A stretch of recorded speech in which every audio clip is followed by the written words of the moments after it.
can you tell us about the development trends of international arbitration, which you see right now in Europe? I think that the trends in Europe probably are the same as worldwide. I will now address commercial arbitration because I think that investment arbitration probably would need to be addressed separately. But the trends is greater standardization. Standardization in the sense that we get best practices, which we all, to some extent, abide by as arbitrators and as counsel, regardless of the region. And I think that the result is that, and also partly the aim, that international arbitration will look the same regardless of the seat and or the place where the arbitration is conducted. A lot of this standardization occurs through soft law, certain regulations by the International Bar Association and by thought-leading institutions like the ICC, the International Chamber of Commerce, the ICA, International Council for Commercial Arbitration, and all the arbitral institutions, of which this is one. Let's talk about diversity and the international arbitration.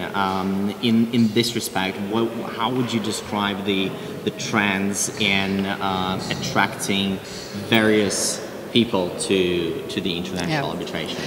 Well, this is, as you know, this is what I thought we would talk about. This is the topic of the session that I'm moderating.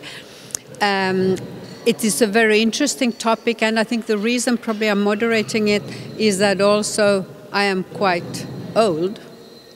Age-wise, I've been around in international arbitration for a long time, and you can see the development that happens.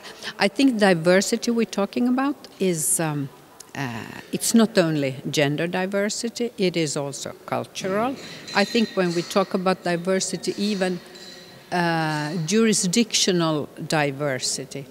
And I think what we will talk about today on the topic, and tell me when I should stop because I could talk about this infinitely, is luckily I probably won't see the cuts. So but I think that every institution, every law firm has rules in place for attracting more women, minorities to the legal profession.